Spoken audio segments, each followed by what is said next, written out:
नमस्ते दोस्तों, मेरे चैनल में आप सबका स्वागत है। मेरा नाम है मृणालिनी। आज जो टैरो रीडिंग हम करने वाले हैं वो है जनरल रीडिंग। इसमें जो मैसेजेस जितना भी आपको रेजोनेट करता है आप उतना ही लीजिए। जेंडर स्पेसिफिक मैसेजेस नहीं है, एज स्पेसिफिक भी नहीं है और टाइमलेस रीडिंग्स है। आपको जब भी रेजोनेट करता है आप उसे क्लेम कर सकते हैं। ज़रूरी नहीं है कि जब अपलोड हुआ है तभी आपको रेजोनेट होना चाहिए। चलिए देखते हैं आपको यूनिवर्स क्या मैसेज देना चाहते हैं। मैं यहाँ यूनिवर्स उस एनर्जी को कह रही हूँ जो कि सोर्स ऑफ क्रिएशन है। ठीक है, आपके भगवान हो, ईश्वर हो, अल्लाह हो, वाहिगुरु हो, जीसस, आप जिनको भी मानते हैं या फिर किसी गुरु को मानते हैं, ओके, जिनको भी आप मानते हैं अपना ईश्वर, परमेश्वर या फिर आपके सब कुछ, उनको याद कीजिए। मैं यूनिवर्स कह रही हूँ। तो देखते हैं यूनिवर्स आपको क्या मैसेज देना चाहते हैं। डियर यूनिवर्स, प्लीज़ बताइए जो भी कलेक्टिव उस रीडिंग को देख रहे हैं उनके हाईएस्ट गुड के लिए आप उन्हें क्या बताना चाहते हैं। ओके, ये दोनों दो नहीं है। अच्छा, बहुत सारे कार्ड्स नहीं, बहुत सारे कार्ड्स हम नहीं लेंगे। दो होते तो शायद हम ले लेते, कोई बात नहीं। डियर यूनिवर्स, थैंक यू, थोड़ी सी क्लियर मैसेज दीजिए।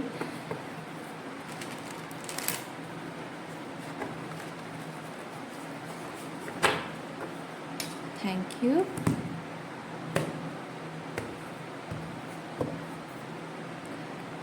Bottom up, wow, bottom up deck में है strength card. Okay,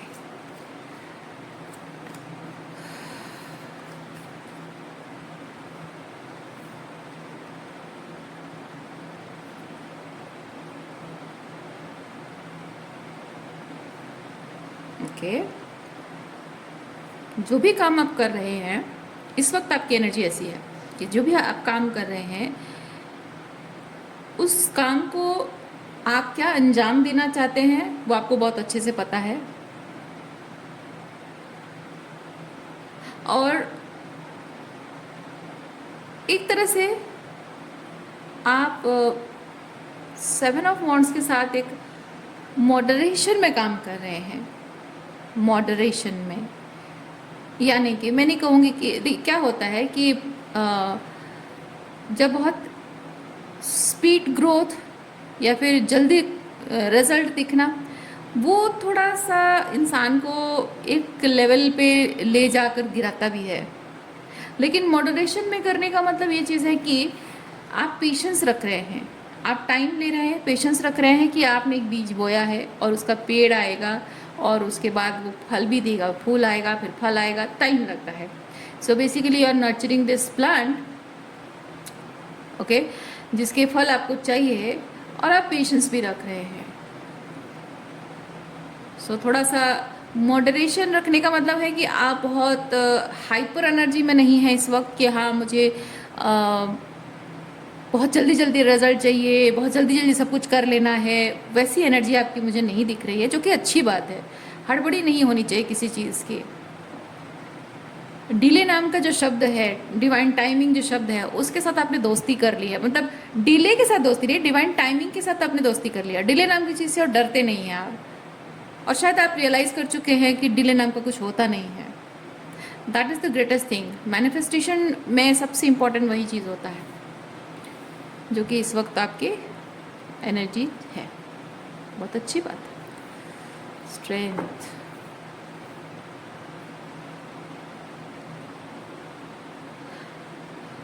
graceful, graceful तरीके से, पावर एंड कॉन्फिडेंस के साथ एंड ग्रेसफुल तरीके से आप अपनी अब लाइफ जर्नी को अब जीना आपने सीख लिया है। ये बेसिकली जब ये कार्ड मैंने पहला देखा एकदम से मुझे एम्पावरमेंट शब्द सुनाई दिया।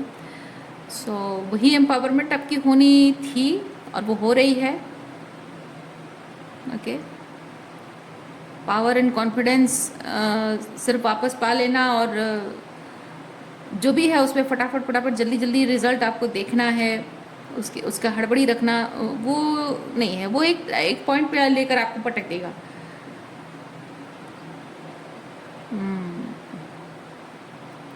बहुत अच्छी एनर्जी है। चलिए देखते हैं और क्या मैसेज है आपके लिए। अच्छा, मैं यहाँ पे एक चीज़ और ये भी फील कर रही हूँ, ये जो मैसेज मैंने आपको बताया कि ये आपके करियर रिलेटेड भी हो सकता है कि आप अपने कुछ अपना खुद का स्किल है, उसके बारे में आपने शुरुआत की है, आप जल्द से जल्द कोई रिजल्ट देखने के बारे में नहीं सोच रहे हैं, just you are just enjoying the process. और हेल्थ रिलेटेड भी हो सकता है कि अभी फ़िलहाल आपने डिसाइड किया हो, कुछ ही दिनों में आपने डिसाइड किया हो कि मैं अब फाइनली अपनी हेल्थ का ख्याल रखना शुरू करूँगी, खाना अच्छे से खाऊँगा या फिर एक्सरसाइज करूँगी, या फिर सोने का टाइम चेंज करना, जो भी है हेल्थ हैबिट्स जो भी है, या फिर कुछ बुरी आदतें हैं उसे छोड़ना।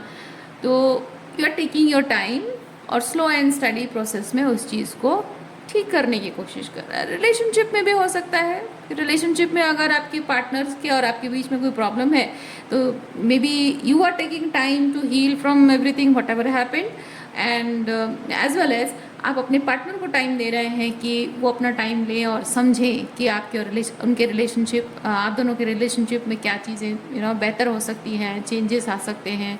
सो you are basically giving time.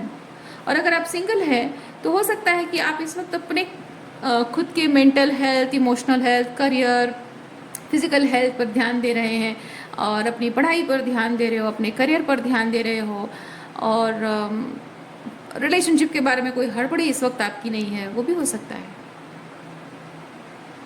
Great.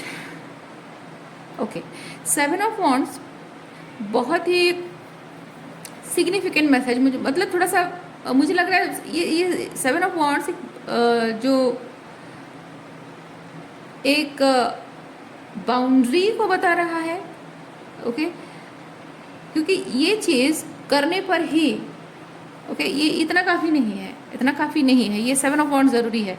तो ये 7 ऑफ वॉन्ड्स की वजह से ही आपकी यहाँ पे स्ट्रेंथ, आपकी पावर एंड कॉन्फिडेंस वापस आ रही है, वो मैं फील कर पा रही हूँ। तो 7 ऑफ वॉन्ड्स को थोड़ा क्लैरिफाई करते हैं कि ये चीज़ क्या है।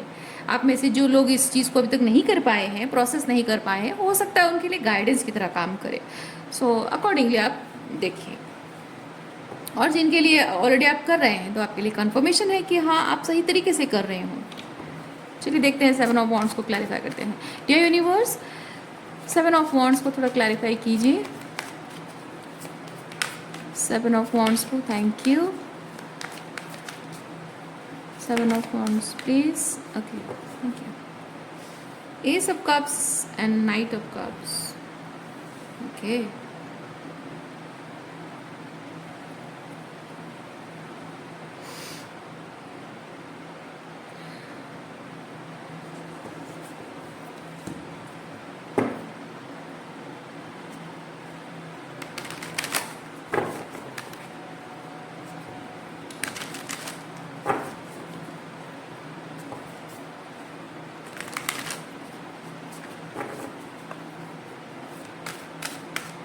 Ace of Cups and Knight of Cups, please, thank you.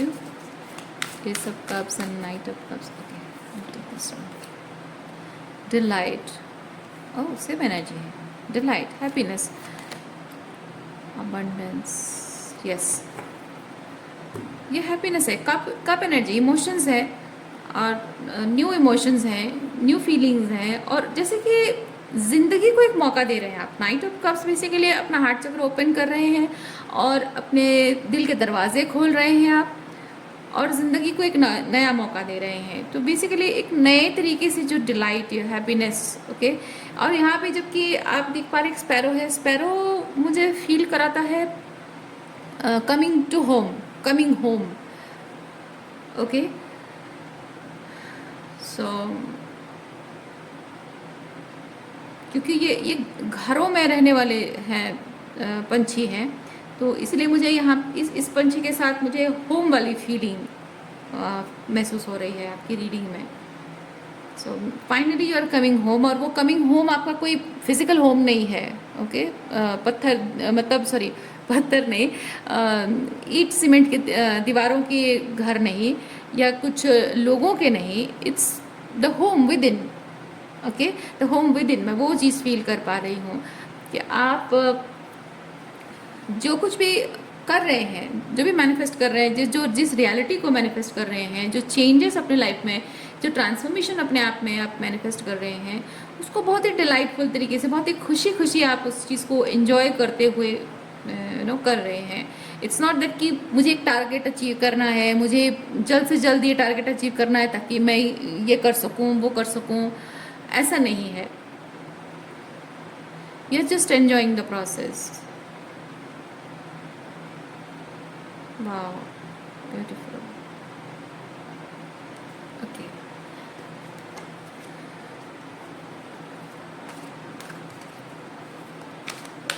Safe महसूस कर रहे हैं आप, क्योंकि एक जो होता है ना कि मन में टारगेट होता है कि मुझे जल्द से जल्द ये टारगेट अचीव करनी है, तो वहाँ पे उस प्रोसेस में आप सेफ नहीं महसूस करते हैं कि मैं अगर नहीं कर पाई तो ये हो जाएगा, वो नहीं कर पाया तो मैं ये हो जाएगा। सो वो डर नहीं है, सेफ्टी का एहसास, वो प्रोटेक्शन, सेफ्टी का एहसास आप अंदर ही वो आपके डेवलप हो रहा है।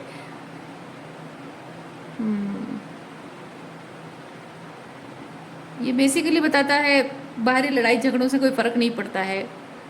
अंदर से जब आप शांत हो, बाहर कोई कुछ भी कर रहा है, कोई भी कुछ भी बोल रहा है, फर्क नहीं पड़ता है। वैसी एनर्जी है। थोड़ा सा और क्लैरिफाई कीजिए 7 ऑफ वॉन्ड्स को। Dear universe, 7 of wands, strength card, strength card. Okay, change करते हैं। स्ट्रेंथ, स्ट्रेंथ को थोड़ा सा क्लैरिफाई करते हैं। Thank you. Strength, self doubt. Okay, strength को क्लैरिफाई करने पे आया है पेज ऑफ सॉर्ट्स, जो कि सेल्फ डाउट को बताता है। हाँ देखिए, आपका ये जो सेल्फ डाउट, हमेशा सेल्फ डाउट रहा है आपका, वो ख़त्म हो रहा है। देखिए, ये जो परिवर्तन, जो बेटरमेंट आपकी ज़िंदगी में आना चाहिए, ओके, वो बेटरमेंट आपको बेसिकली डेथ कार्ड में ये है कि अगर मैं नहीं कर पाया तो आई एम डेड। वो वाली जो एनर्जी होती है ना कि ये काम, अगर आपको जो डराया जाता है, स्कूल में डराते हैं, आजकल का तो पता नहीं, लेकिन हम लोग जब स्कूल में पढ़ते हमको टीचर्स डराते थे, ये नहीं कर पाए तो कल तुम्हारी पिटाई होगी, वो नहीं कर पाए तो तुम्हारे खाल उधेड़ दूंगा।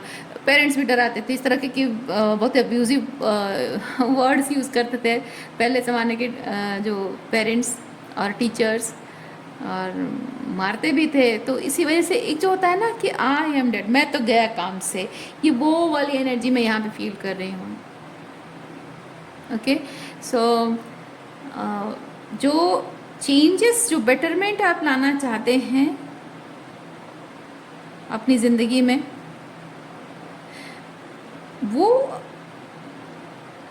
नहीं कर पाया तो I am dead target. Okay, तो उसकी वजह से क्या है, ये सेल्फ डाउट, मैं कर पाऊंगा या नहीं कर पाऊंगा। क्योंकि जब इंसान के दिमाग में होता है ना कि मैं अगर नहीं कर पाया ना तो गया, सब खत्म, है कि नहीं, मैं नहीं कर पाया तो सब खत्म। नहीं कर पाया वाला फीलिंग कहाँ से आता है, सेल्फ डाउट से आती है। लेकिन अब थोड़ा सा चेंजेस आ गए हैं। अब चेंज यह है कि आप यहाँ पे ओवर थिंक नहीं कर रहे हैं, सेल्फ डाउट नहीं कर रहे हैं, आप विश्वास रख रहे हैं कि I will just enjoy the process, I will just enjoy the process. और ऐसा नहीं है कि मुझे टारगेट अचीव करना है, जस्ट मैं जो भी कर रहा हूँ काम, मतलब मैं काम करूँगा इसलिए नहीं क्योंकि मुझे ये टारगेट अचीव करना है, because I love doing this thing, वो वाली चीज़ है। मैं एक्सरसाइज करूँगा, मैं वॉक पे जाऊँगा इसलिए नहीं क्योंकि मुझे पतला होना है या मोटा होना है या जो भी है, इसलिए क्योंकि मुझे जाना अच्छा लगता है, क्योंकि मुझे सुबह की सैर करना अच्छा लगता है, या फिर मुझे वो दिन की शुरुआत करने से पहले वो एक एक्सरसाइज करके वो जो एक फीलिंग आती है, वो वाली फीलिंग अच्छी लगती है। सो दैट, उसी तरह की चीज़ें। Okay, so you are just being in the moment, enjoying. तो अब ये चीज़ हो रहा है कि वो बदलाव तो आ ही रहा है, और ये जो एक डेथ और एक चीज़ भी रिप्रेजेंट कर रहा है कि अब आप एक बार उस चीज़ को एंजॉय करना स्टार्ट कर देंगे ना, आप पीछे मुड़कर नहीं देखेंगे। ओके, पीछे मुड़कर नहीं देखेंगे कि मैं ये नहीं कर पाया। दो चीज़ें हैं, एक तो ये हो सकता है कि आप इधर आप पीछे मुड़कर देखते हैं कि मैंने पास्ट में ये किया था, वो किया था, ऐसे गलत हो गया था, वो हो गया था, इसलिए शायद अब नहीं हो पाएगा। सेल्फ डाउट वहाँ से भी आता है। ओके, और कभी कभी कुछ लोगों की आदत होती है कि कोई काम शुरू करते हैं और 2-4 दिन बाद थक जाते हैं, और 2-4 दिन बाद सोचते हैं कि आज एक दिन थोड़ा सा मैं जंक भी जी कर लेता हूँ, थोड़ा सा खा लेता हूँ कुछ बाहर का, मस्ती थोड़ा एंजॉय कर लेता हूँ आज, थोड़ा क्या पता चीट डे थोड़ा सा ले लेते हैं आज, और फिर देखेंगे, फिर उसके बाद फिर गलत हो जाता है। या फिर कुछ कुछ लोगों को रीजंस ऐसे आते हैं, एक्चुअली में एक्सक्यूजेस होता है, तो आज ये प्रॉब्लम हो गया, कल वो प्रॉब्लम हो गया, तो एक एक जो होता है ना कि, क्योंकि मैं समझ रही हूँ एक्सक्यूजेस है वो, आप उस चीज़ को अगर कहें कि नहीं नहीं एक्सक्यूजेस नहीं है, तुम नहीं समझती हो, घर के काम होते हैं, सास की प्रॉब्लम है, ऐसा है वैसा है, तो हाँ हो सकता है। लेकिन आप अगर मॉर्निंग में नहीं जा पाए, आपकी कोई मदर इन लॉ की वजह से प्रॉब्लम है, या फिर के घर में कोई प्रॉब्लम हो रही है, कुछ और इश्यूज हो रहे हैं, आप दोपहर को कर सकते हैं, शाम को कर सकते हैं, you can find other situation, आप चेंज कर सकते हैं, आप दूसरा आइडिया बना सकते हैं, दूसरा टाइम फ्लेक्सिबिलिटी रख सकते हैं आप। तो वही चीज़ है, आपको थोड़ा सा ना फ्लेक्सिबिलिटी वहाँ शो करने की आपको ज़रूरत है। ओके, अगर आप नहीं कर पा रहे हैं तो, अगर आप चीज़ों को कंटिन्यू नहीं कर पाए, कुछ लोगों का ऐसा होता है कि कुछ लोगों के रीजंस बन जाते हैं कि मैं ये होता है, थोड़े दिन बाद 2-4 दिन बाद ये प्रॉब्लम हो जाती है तो मैं नहीं कर पाता हूँ, फिर ऐसी प्रॉब्लम होती है, तो वो ख़त्म हो रही है कुछ लोगों की ज़िंदगी में, वो ख़त्म हो रहा है। पीछे मुड़कर देखना कि मैंने क्या गलत किया था, उसकी वजह से मैं अभी भी शायद गलत कर रहा हूँ, वो टेंडेंसी भी ख़त्म हो रही है। और कुछ लोगों का पुरानी आदतें रही हों, कुछ दिन गैप में फिर बंद हो जाता है, फिर कुछ दिन महीनों बाद शुरू होता है, फिर 2-4 दिन करके फिर बंद हो जाता है वो पैटर्न। या कुछ और डिफरेंट पैटर्न्स हो सकते हैं जहाँ आप कुछ करना चाहते हैं, चेंजेस लाना चाहते हैं, और चेंजेस परमानेंट नहीं रहता है, क्योंकि डेथ कार्ड ना परमानेंट को बताता है, क्योंकि एक पैटर्न रिलीज कर रहे हो। If you are going through a transformation, तो वहाँ पे एंड, डेथ का मतलब, एंड का मतलब होता है कि जो पैटर्न है, जो पुराने पैटर्न है जिसे आप बदलना चाहते हैं, उसकी डेड एंड हो रही है, वो रिपीट नहीं हो गया वो चीज़। ओके, कंसिस्टेंसी मेंटेन होगी, नई चीज़ की कंसिस्टेंसी मेंटेन होगी, और नया चीज़ तब फिर से बदलना शुरू होगा, फिर ट्रांसफॉर्मेशन शुरू होगा जब नया चीज़ फिर से आपको स्टेगनेट कर देगा। क्योंकि आपको यूनिवर्स ये चीज़ बता रहे हैं कि आपके जीवन का ये पहिया है, ये पहिया घूमते रहना है। ओके, ये पहिया घूमते रहना ही ट्रांसफॉर्मेशन है। जिस दिन ये पहिया घूमते घूमते बंद हो गया, मतलब आपका ट्रांसफॉर्मेशन नहीं हो रहा है, यानी कि आप ग्रो नहीं कर रहे हैं। आपकी ग्रोथ का साइन यही है, ये पहिया घूमता रहा है, घूम रहा है, मतलब आपका ट्रांसफॉर्मेशन होता रहा है, that means you are growing. Okay, death card को थोड़ा सा और क्लैरिफाई करते हैं।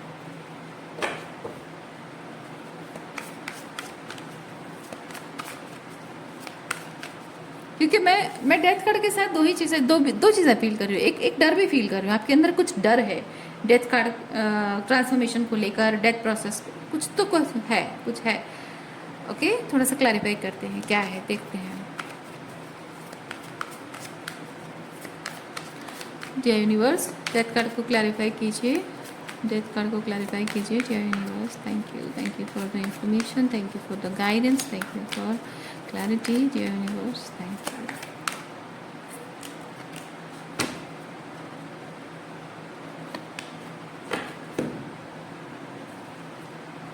ओके, डेथ कार्ड को क्लैरिफाई करने पे ये कार्ड्स आए हैं।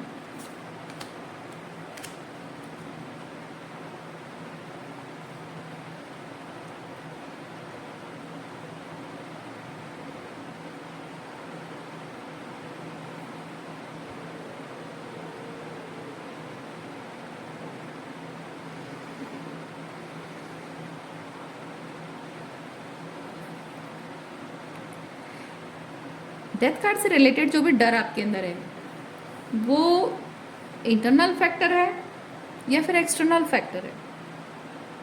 आप में से कुछ लोगों के लिए इंटरनल फैक्टर्स हैं कि आपके अंदर कुछ डर है, कोई बात, कोई कॉन्शियसनेस, कोई सोचने का ढंग है, किसी बात को एक गलत कॉन्सेप्ट है, एक किसी बात की मिसअंडरस्टैंडिंग है, या इन्फॉर्मेशन की कमी है, उसकी वजह से हो सकता है आपको डर लग रहा हो, किसी तरह किसी एंडिंग से आपको डर लग रहा हो। और कुछ लोगों के लिए मैं फील कर रही हूँ एक्सटर्नल मतलब आउटर और सॉरी आउटर एक्सटर्नल मिक्स हो गया आउटर इन्वायरमेंट कहें या फिर आउटर मतलब एक्सटर्नल रीजंस, जैसे कि लोग हैं, प्लेसेस हैं, या फिर कुछ और चीज़ एक्सटर्नल चीज़ें जो कि मे बी आपको वो रीज़न दे रहा है डरने का।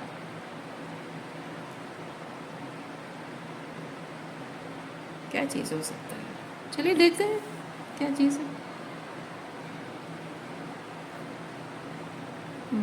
ये डेथ कार्ड को क्लैरिफाई करने वाले कार्ड्स हैं। ओके देखते हैं।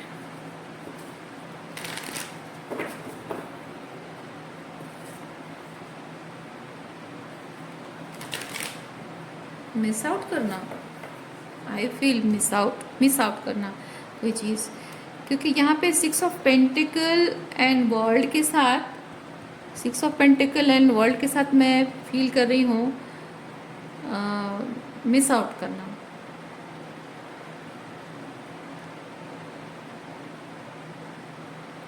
हमारे लोकल में एक कहावत है, हालांकि मैं उसको अपने लैंग्वेज में नहीं, हिंदी में नहीं बता सकती मैं उसको।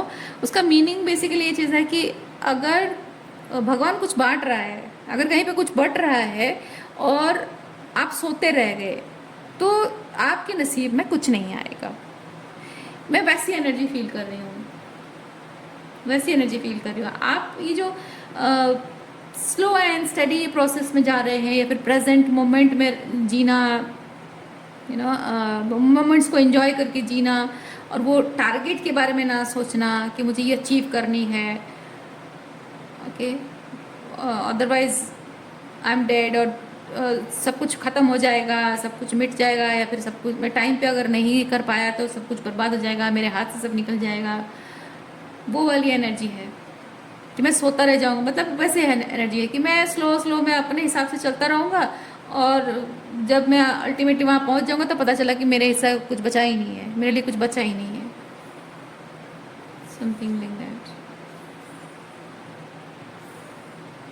लेकिन आपको यूनिवर्स एक चीज़ बताना चाहते हैं माय डियर व्यूअर्स, कि ये जो आप देख रहे हैं ना, ये 7 कप्स में अलग अलग चीज़ें रखी हुई हैं। Okay let me show, light glare के लिए वापस जाती हूँ। देखिए ये जो अलग अलग कप में अलग अलग चीज़ें रखी हुई हैं, इसके माध्यम से यूनिवर्स आपको ये बताना चाहते हैं कि ये हर एक कप हर एक अलग इंडिविजुअल के लिए है, कोई कप कोई और नहीं ले सकता है। ओके जैसे पर्सन ए के लिए ये है, पर्सन बी के लिए है, पर्सन सी के लिए है, तो ये पर्सन ए नहीं ले सकता है। ओके ये पर्सन ई के लिए है, ये पर्सन एफ के लिए है, ये पर्सन डी के लिए है, तो पर्सन डी पर्सन ए का सामान नहीं ले सकता है, जिसका है उसको मिलेगा। यूनिवर्स आपको ये बताना चाहते हैं कि जिसका कप में जो चीज़ है वो उसी का है, वो उसी का रहेगा। यानी कि जो आपके लिए बना है, ओके जो आपके लिए डेस्टिन्ड है, आपको बस उसमें अपना मेहनत इनपुट करना है, मेहनत इनपुट करना है, उसके लिए खुद को रेडी करना है, प्रिपेयर करना है अपने आप को, और वो चीज़ आपके लिए है, वो आपकी है, आप ही की रहेगी। बस आपको थोड़ा सा मेहनत डालकर उस चीज़ के लिए अपने आप को रेडी करना है। कोई नहीं छीन सकता, जो आपका है वो आपसे कोई नहीं छीन सकता। और हाँ, यहाँ पे 7 ऑफ कप्स के साथ डेथ कार्ड कंबाइनली एक मैसेज ये दे रहा है कि अगर आप अपने पेस में, अपने तरीके से काम करते हुए, मेहनत करते हुए, अपने तरीके से एक डेस्टिनेशन पर, मतलब एक मोड़ पर पहुंचते हैं जहां आपको कुछ चाहिए, और वहां पे अगर सच में आप मिस आउट कर गए, सच में वो आपके हाथ से निकल गया, यानी कि याद रखने की ज़रूरत है कि वो चीज़ आपके लिए कभी थी ही नहीं। और आप अगर ये चीज़ कहें कि ठीक है, अगर वो चीज़ मेरे लिए नहीं थी तो मैं उसके लिए मेहनत करता हुआ वहाँ पहुँचा हूँ, और मुझे दुख होगा, मुझे तकलीफ़ होगी, उसका क्या। तो यहाँ यूनिवर्स आपको ये भी बताना चाह रहे हैं कि जो चीज़ आपके लिए नहीं है, ओके, जो चीज़ आपके लिए नहीं है, आप अगर उसके लिए अभी मेहनत कर भी रहे हैं तो उसके लिए, किसी चीज़ के लिए मेहनत मत कीजिए। किसी भी चीज़ के लिए, किसी पर्सन के लिए, एक्सटर्नल रीजंस के लिए आप कभी भी कुछ भी मेहनत मत कीजिए। मैंने कहा ना, आप काम कर रहे हैं कोई चीज़ ना, तो मुझे ये करना है, या फिर जो हीलिंग कर रहे हैं आप, इमोशनल हीलिंग कर रहे हैं, तो मुझे ये पर्सन से शादी करनी है, मुझे मैरिज रिलेशनशिप चाहिए, मुझे ये चाहिए, मुझे वो चाहिए, उसके लिए मत कीजिए। हीलिंग इसलिए कीजिए क्योंकि वो आपका हक है। ओके, क्योंकि उससे आपकी लाइफ बेटर होगी, उसके लिए हीलिंग कीजिए। तो जब आप प्रोसेस में हैं, एंजॉय करते हुए आगे बढ़ रहे हैं, तो जो टारगेट भी अगर आपके दिमाग में है कि मुझे ये अचीव करना है, in the back of your mind कुछ है, तो जब आप पहुंचते हैं एक एनर्जी में पहुंचते हैं जहां आपको लगता है कि हाँ, अब मैं रेडी हूँ, अब मैं फाइनली रेडी हूँ और मैंने हीलिंग कर ली है, मैं सही एनर्जी में आ गया हूँ, मैंने सारी प्रिपरेशन कर ली है, so that I will be with that person और I can get that job. लेकिन फिर भी वो चीज़ आपके लिए अवेलेबल नहीं हो पा रहा है, दैट मीन्स कि वो आपके लिए है ही नहीं। और आप अगर ये सोच रहे हैं कि आपको पछतावा होगा, नहीं होगा, कभी भी नहीं होगा। पता है क्यों? क्योंकि जो आपके लिए नहीं है ना, वो आपके साथ वाइब्रेशनल अलाइनमेंट होगा ही नहीं। जो आपके लिए नहीं है वो आपके साथ वाइब्रेशनल अलाइनमेंट हो ही नहीं पाएगा। और जब हो ही नहीं पाएगा तो आप इतने समय तक जिस तरह से अपने आप पर काम कर रहे हैं, जाहिर सी बात है कि आपको इतना तो समझ में आ जाएगा कि आप, क्योंकि यहाँ जैसे रीडिंग के स्टार्टिंग में मैंने आपको बताया कि आप बहुत श्योर हैं इस चीज़ को लेकर के आपको चाहिए क्या ज़िंदगी में।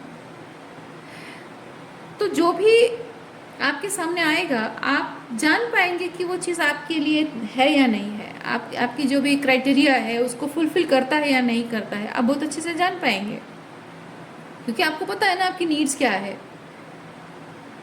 तो जब वो आपकी नीड्स फुलफिल नहीं कर पा रहा है, वो criteria, it's not meeting the criteria, obviously आप भले ही वो पर्सन को चाहते हैं, भले ही पर्टिकुलर जॉब को चाहते हैं, लेकिन वो क्राइटेरिया मीट नहीं कर रहा है, तो वो जॉब कैसे करेंगे आप, है ना? आपका मन तो नहीं करेगा।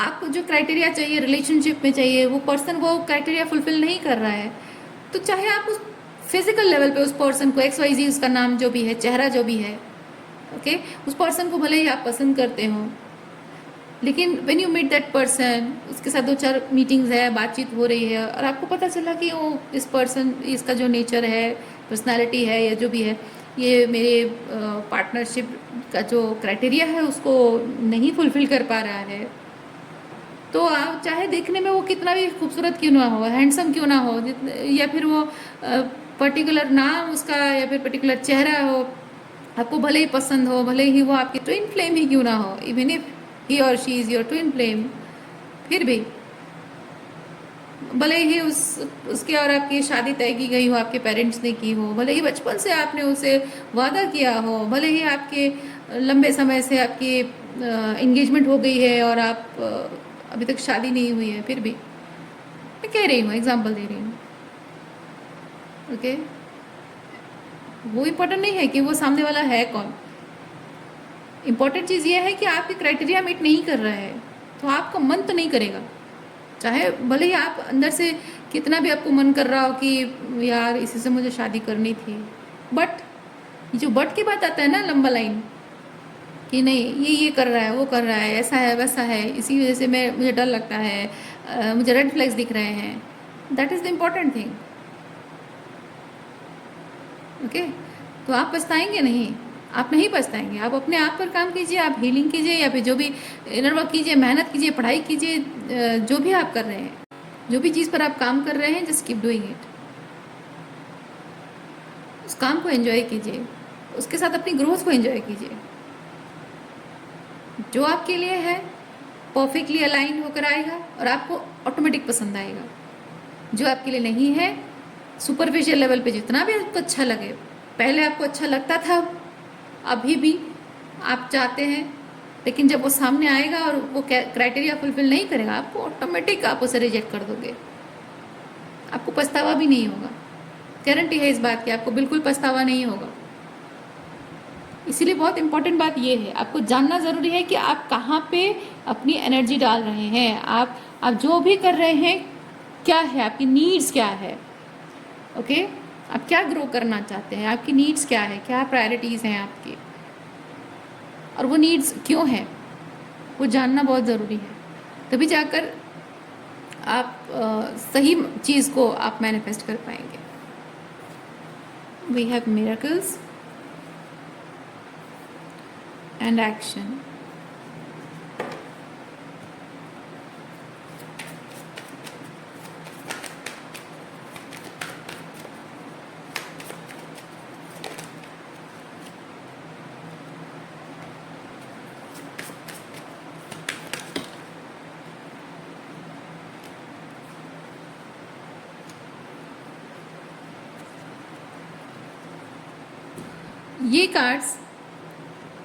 ये कार्ड्स आपको ये चीज़ बता रहे हैं कि आप जैसे अपने मैनिफेस्टेशन को ढूंढ रहे हैं, सही मायने में जो आपकी ज़रूरत है, नीड है। ओके, आप जो अपने मैनिफेस्टेशन को ढूंढ रहे हैं, आपका मैनिफेस्टेशन भी आपको ढूंढ रहा है। आप किसी भी हाल पर अपने सपनों को छोड़िए मत, अपने सपनों को कॉम्प्रोमाइज़ मत कीजिए। आप जब आप अपने आप को अपने अपने सपनों को छोड़ देते हैं, बैक बर्नर में रख देते हैं, अपनी इच्छाओं को बैक बर्नर में रखते हैं, that means you are abandoning yourself. और जब आप खुद को अबंडन करते हैं, खुद को रिजेक्ट करते हैं, तो आपका मैनिफेस्टेशन आपके पास कैसे आएगा। सो बेसिकली ये दोनों कार्ड्स ये चीज़ बताते हैं कि आप जो पाना चाहते हैं ना, वो खुद बन जाइए। ठीक है, आप जो पाना चाहते हैं वो खुद बन जाइए। मतलब आप, जैसे कि मैं रिलेशनशिप की अगर बात करूं, आप एक हेल्दी रिलेशनशिप चाहते हैं तो आप अपने आप के साथ हेल्दी रिलेशनशिप जोड़ लीजिए। ये खुद के साथ रिलेशनशिप खराब मत करिए। ठीक है, खुद के साथ रिलेशनशिप खराब मत करिए, आप अपने आप के साथ रिलेशनशिप को हेल्दी बना लीजिए। और वो चाहे कोई भी हो। ओके, इवन इफ समटाइम्स, जब तक आपकी हीलिंग प्रोसेस में है, हीलिंग जर्नी में आप हैं, अभी तक प्रोसेसिंग चल रही है, तब तक भी आप अपने, even if some of you जो ट्विन फ्लेम जर्नी में है, आपके ट्विन काउंटर पार्ट अगर आपके सामने आते हैं और वो आपकी वाइब्रेशनल मैच नहीं भी हैं, so you must reject him. Okay, vibrational alignment है तो कोई कार्मिक पार्टनर भी कोई हो सकता है जो वाइब्रेशनल अलाइनमेंट हो, you can say yes to him और हर। सो बात ये नहीं है कि सामने वाला कौन है, वो आपका बचपन का कोई दोस्त है, आपका ट्विन काउंटर पार्ट है, या फिर आपके उसकी सगाई हो चुकी है, या आपकी सेम जाति का है, आपके सेम पापा के कोई फ्रेंड का बेटा है। नहीं, बात वो नहीं है कि वो आपके वाइब्रेशनल अलाइनमेंट है या नहीं है। That is the important thing, है ना। जो जॉब है, अगर जॉब की बात है, जो जॉब आप करना चाहते हैं उसके बारे में वही सेम चीज़ है। वो जॉब आप करना क्यों चाहते हैं? क्योंकि वो सोशल स्टेटस है, क्योंकि आपके परिवार वाले चाहते हैं, क्योंकि वो बहुत बड़ी कंपनी है। पर आपको क्या चाहिए? आपको चाहिए, हो सकता है कि आपको एक पर्टिकुलर सैलरी चाहिए जो कि वो नहीं दे रहा है, तो नहीं। या फिर आपको एक पर्टिकुलर पोजीशन चाहिए जो कि आपके लिए अवेलेबल नहीं है, तो नहीं है, नहीं करना है वो, है ना। हो सकता है कि आपके पापा के फ्रेंड कोई है, एक्वेंटेंस है, और रेफरेंस दे रहे हैं और आपको ज्वाइन करने के लिए बोला जा रहा है, तो आपको बहुत इजीली जॉब मिल जाएगी, लेकिन आपकी पसंद की जॉब नहीं है, वो नहीं करना है। आपकी वाइब्रेशनल मैच आपको करनी है, वो आपका डिसीजन है। मैं नहीं कह रही हूँ कि मत करिए। ओके, मैं चाहे मैं रिलेशनशिप की बात कर रही हूँ या फिर जॉब की बात कर रही हूँ, मैं नहीं कह रही हूँ कि आप वो जॉब मत करिए, मैं नहीं कह रही हूँ कि आप वो रिलेशनशिप को रिजेक्ट करिए। मैं सिंपली ये कह रही हूँ कि आप जानते हैं कि जो वाइब्रेशनल मैच नहीं होता है उसके साथ ज़िंदगी बसर करना, वैसा जॉब करना क्या होता है। अगर आप जानते हैं तो आप दोबारा वही गलती नहीं करेंगे, है ना। अगर आप में से कुछ लोग मैरिज रिलेशनशिप को ऑलरेडी एक्सपीरियंस कर चुके हो और अभी आपके डिवोर्स हो चुका है, अकेले सिंगल पर्सन हो, अभी अकेले रहते हो। आप जानते हो रिलेशनशिप जब शादी होती है तो मैरिज रिलेशनशिप में क्या क्या चीज़ें प्रायोरिटी होती हैं, क्या क्या चीज़ें होती हैं, क्या नहीं होती हैं, क्या प्रायोरिटीज़ है, क्या प्रायोरिटीज़ नहीं है, किस तरह से वो रिलेशनशिप डायनामिक प्ले आउट होता है, वो सब कुछ आपको पता है। इमोशनली एंड प्रैक्टिकल लेवल पे, जो 3D लेवल पे जो चीज़ें होती हैं ना, मटीरियलिस्टिक लेवल पे जो चीज़ें होती हैं, आपको सब कुछ पता है अगर आप एक्सपीरियंस कर चुके हैं।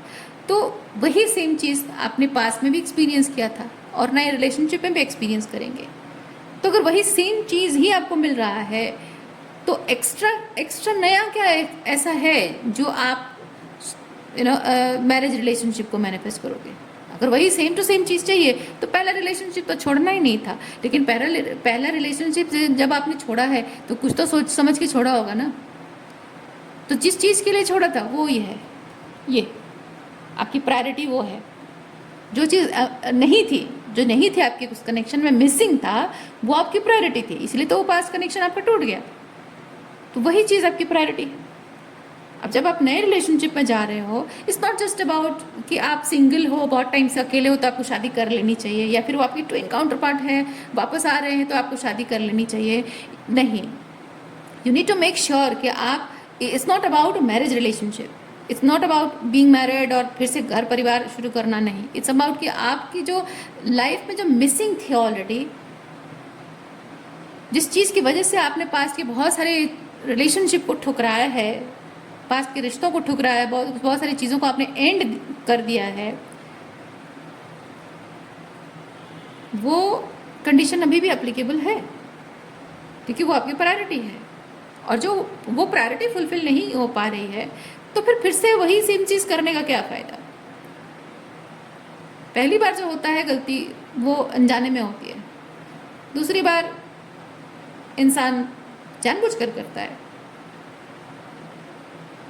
ना। वही चीज़ है जो अनजाने में हो गई, जो आपको पता नहीं था कि आपकी ट्रू रिक्वायरमेंट्स क्या है। तब एक वाइब्रेशनल अलाइनमेंट आया था जो कि आप अपने आप के साथ अलाइनमेंट में नहीं थे, उसकी वजह से वो भी आपके साथ अलाइनमेंट में नहीं था। उसके बाद आपने रियलाइज़ किया है कि हाँ, ये चीज़ कमी रही है मेरे रिलेशनशिप में, या फिर मेरे वर्क प्लेस में, या फिर मेरे जो भी है लाइफ में, जो भी चीज़ को लेकर है आप सब देख रहे हैं रीडिंग, है ना। तो उस चीज़ की कमी को आपने अभी फुलफिल कर रहे हैं या नहीं कर रहे हैं, ये आपको खुद सोचना है। जिस चीज़ की कमी रही है उस चीज़ को आप फुलफिल कर रहे हैं या नहीं कर रहे हैं। अगर वो चीज़ को फुलफिल कर रहे तो वही आपकी प्रायोरिटी है। अब अगर नए रिलेशनशिप में जाना है तो पर्टिकुलर ध्यान में रखें कि हाँ, मुझे ये होना चाहिए, पर वो वाइब्रेशनल अलाइनमेंट भी तो होना चाहिए ना।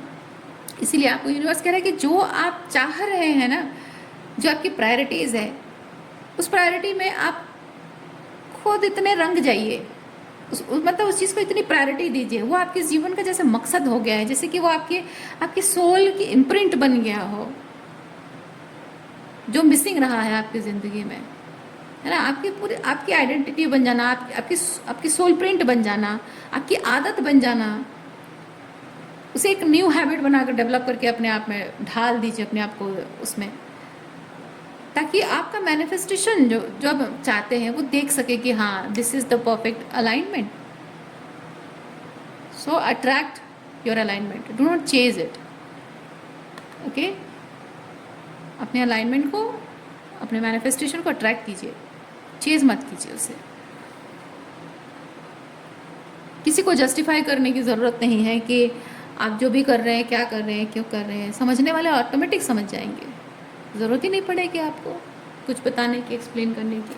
चलिए, आज के लिए इतना ही है। उम्मीद करती हूँ और कुछ क्लैरिटी मिली होगी। मैं आपको नेक्स्ट रीडिंग में मिलती हूँ। अपना ख्याल रखिए, खुश रहिए, बाय।